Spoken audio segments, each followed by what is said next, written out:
students, we have done exercise 3.1 of trigonometry from NCERT. Today we are going to start with exercise 3.2. Before going into the depth of this exercise 3.2, we will understand this table. Till here we have done in class 10th. It is little bit extended, pi, 3 pi by 2 and 2 pi, and the values are also extended. Similarly, cos, for cos it is given, for tan it is also given. Okay, these are the tables. Reverse of sine is cosec, that you can find the value. Reverse of cos is secant, that also you can find. Reverse of tan is cotangent, that all the values of that you can find out easily. This is the table. Okay, it is on page number 57 of your NCERT book. One another table is this. These are the quadrant 1, 2, 3 and 4, and these are your trigonometric functions. Okay, in quadrant 1 sign will remain positive, negative. So what you have to see, you have to learn. In first quadrant all the value of sine will be positive. In second quadrant sine and cosec will be positive. In third quadrant tan and cotangent will be positive. In fourth quadrant cosec and secant will be positive, others will remain negative. Take care of this table. We will take help of in this table while solving the question of exercise 3.2. Let's directly come to exercise 3.2. Okay, now question number 1, just to see here, question number 1 says find the value of other 5 trigonometry function in exercise 1 to 5. These 5 questions are given. We have to find trigonometry. One value is given to us, we have to find other 5. We have 6 trigonometric function, main 6 trigonometric functions. One value is given to us, we have to find 5 others. See, let's come, how can we solve that? They have given cos x, question number 1, they have given cos x equals to minus 1 by 2. We know that in third quadrant, it is mentioned in the question that x lies in third quadrant, and in third quadrant the value of x remains negative. We have done this type of question in class 10th. कोस की value आपके पास क्या होती है, आप ऐसे find करते हैं P B P upon H H B. Cos आपके पास होता है बेस अपॉन हाइपोटेन्यूज. हम बेस की वैल्यू लेते हैं 1 और हाइपोटेन्यूज की वैल्यू लेते हैं -2. जब हम इसकी वैल्यू निकालेंगे तो हाइपोटेन्यूज का स्क्वायर 4, 1 का स्क्वायर 1, इसकी वैल्यू आपके पास कितनी आ जाएगी 3. Now you can find other trigonometric function. आप साइन की वैल्यू निकाल सकते हैं, आप टेन की वैल्यू निकाल सकते हैं, आप कोट की वैल्यू निकाल सकते हैं, सीकेंट की वैल्यू आप निकाल सकते हैं और कोसीकेंट की वैल्यू आप निकाल सकते हैं. यू नो साइन आपके पास क्या होता है P upon H. Okay, ten आपके पास क्या होता है P अपॉन B. अगला क्या होता है B अपॉन P. नेक्स्ट क्या होता है आपके पास H अपॉन B. और नेक्स्ट आपके पास क्या होता है H अपॉन P. आप वैल्यूज पुट कर सकते हैं. साइन की value perpendicular upon hypotenuse, that is 3 upon -2, ये माइनस इधर आ जाएगा. 10 आपके पास होता है परपेंडिकुलर अपॉन बेस, √3 अपॉन 1, √3 आपको देगा. कोटेंजेंट की वैल्यू आपके पास होती है base upon hypotenuse, base upon perpendicular, that is 1 upon √3. थोड़ा सा कंजस्टेड हो रहा है dear student, please try to concentrate here. Second hypotenuse आपका कितना है, आपके पास -2 और बेस कितना है 1, तो आपके पास -2 ही बन जाएगा. और हाइपोटेन्यूज अपॉन परपेंडिकुलर आपके पास बन जाएगा -2 upon √3. These are the other 5 trigonometric function. You can find one value is given to you. How can you find other trigonometric function? Okay, इस एक्सरसाइज में 1 to 5 क्वेश्चन बिल्कुल ही सेम है. मैं एक और पार्ट ले लेती हूँ, rest part I just want you to try. मैं 5th पार्ट ले लेती हूँ. उसमें आपको 10 की वैल्यू गिवन है. 10 की वैल्यू आपको गिवन है -5 अपॉन 12. बिल्कुल सेम पैटर्न पे हम चलेंगे. और 10 जो है वो सेकंड क्वाड्रेंट में है. सेकंड क्वाड्रेंट में 10 आपको पता है नेगेटिव होता है, तो उन्होंने नेगेटिव ही वैल्यू हमें दी है. इसकी वैल्यू आपके पास होती है 5 अपॉन -12. या हाइपोटेन्यूज आप कैसे निकालते हैं, 5 का स्क्वायर 25, -12 का स्क्वायर 144. ये आपके पास हो जाएगा 169, और 169 किसका रूट होता है 13 का.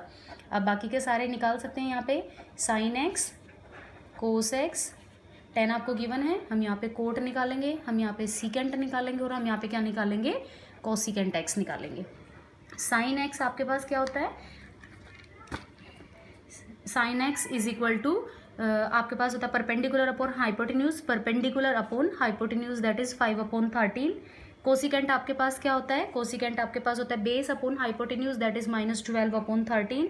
आपके पास कोटेंजेंट क्या होता है, कोटेंजेंट होता है base upon perpendicular, base upon perpendicular -12 upon 5 हो जाएगा। सीकेंट आपके पास होता है hypotenuse upon base, hypotenuse upon base that is -13 upon 12 आ जाएगा। और कोसिकेंट आपके पास क्या होता है, hypotenuse upon perpendicular that is 13 upon 5। इस तरीके से आप बाकी के 5 ट्रिग्नोमेट्रिक फंक्शन निकाल सकते हैं। Let's move to question number 6। Question number 6 में आपको गिवन है find the value of the trigonometric functions. आपको गिवन कैसे क्वेश्चन, साइन 765। ये क्वेश्चन डिफरेंट है बट 6 to 10 क्वेश्चन सारे आपस में सेम है।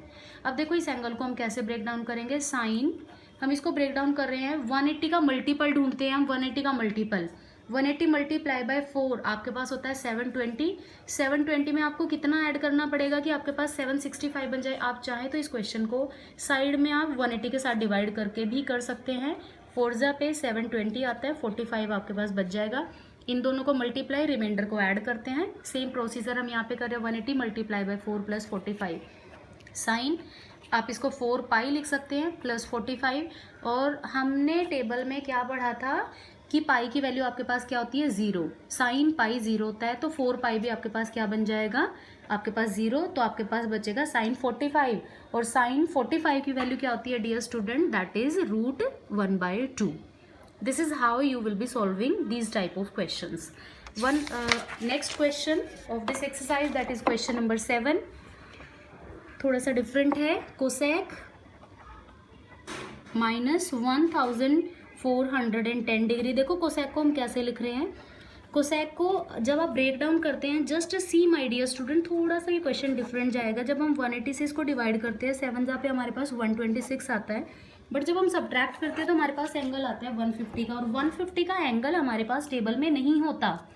तो देखो इस क्वेश्चन में हम कैसे जाएंगे, 141, तो हम एक एंगल ज़्यादा चलाएंगे, इसको 180 मल्टीप्लाई बाय, हम 8 पे चलेंगे, 180 मल्टीप्लाई बाय 8 आपके पास होता है 1440, उसको माइनस का लेंगे और हम यहाँ पे प्लस का 30 लेंगे। थोड़ा सा आपको ट्रिकी करना है, थोड़ा सा आपको माइंड का यूज़ करना है कि आप ये वाला एंगल कैसे लेके आ सकते हैं। आपके पास 180 ज़रूर आना चाहिए, 180 का मल्टीपल ज़रूर होना चाहिए, और यहाँ पे एक ऐसा एंगल आना चाहिए जो आपके पास ट्रिग्नोमेट्रिक टेबल में उसकी वैल्यू गिवन हो।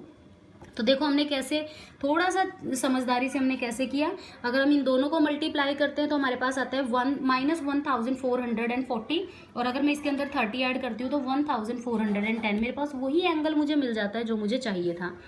तो ये आपके पास बन जाता है कोसैक -180 पाई प्लस 30। अगर साइन पाई पे 0 था तो कोसैक भी, बट ऑब्वियस है पाई पे 0 होगा तो ये वैल्यू 0 बन जाती है। आपके पास बचता है कोसैक 30, और कोसैक 30 की वैल्यू क्या होती है आपके पास, कोसैक 30 की वैल्यू होती है आपके पास 2। अब हम इसका 8th क्वेश्चन देखते हैं। 8th क्वेश्चन आपके पास पाई की फॉर्म में है, 19 पाई डिवाइड बाय 3। देखना हम पाई को कैसे 19 पाई अपॉन 3 को लिखने का तरीका एक बार देखना, आपको ट्रिक्स आ जाएंगे। That will be written as 6 pi plus pi by 3। आपके पास यहाँ पे पाई का मल्टीपल होना चाहिए, सेम प्रोसीजर चल रहा है, पाई का मल्टीपल होना चाहिए, प्लस यहाँ पे एक ऐसा एंगल आना चाहिए जिसकी वैल्यू आपके पास टेबल में हो। पाई बाय 3 आपके पास टेबल में होता है डियर स्टूडेंट्स, यस। 10 पाई पे 10 भी 0 होता है, तो ये वाली वैल्यू 10 की 0 बन जाएगी, आपके पास बचेगा 10 पाई बाय 3, और 10 पाई बाय 3 डियर स्टूडेंट्स आपको क्या वैल्यू देता है, √3। This will be your answer. 9th question मैं आपके लिए छोड़ रही हूँ क्योंकि that is really very similar to question number 10। हम क्वेश्चन नंबर 10 को ट्राई करते हैं। कोड -15 पाई अपॉन 4, इसमें भी आपको थोड़ा सा डिफरेंट तरीके से माइंड को यूज़ करना पड़ेगा, थोड़ा सा घुमाना पड़ेगा माइंड को। 4 pi plus pi by 4 break down करके देखें, पाई का मल्टीपल भी है और दूसरा एंगल ऐसे आ रहा है जिसकी वैल्यू हमारे पास टेबल में होती है। जब आप इसको सॉल्व करेंगे you will get -15 pi upon 4। अगर 10 की वैल्यू पाई पे 0 थी तो बट ऑब्वियस है कोट की वैल्यू भी पाई पे 0 होगी, तो आपके पास बचेगा कोट पाई बाय 4, और कोट पाई बाय 4 आपके पास क्या आंसर देता है, 1। Okay, we have solved this exercise and I hope I have tried to make this pattern and this method easy for you. Thank you so much for watching today's video.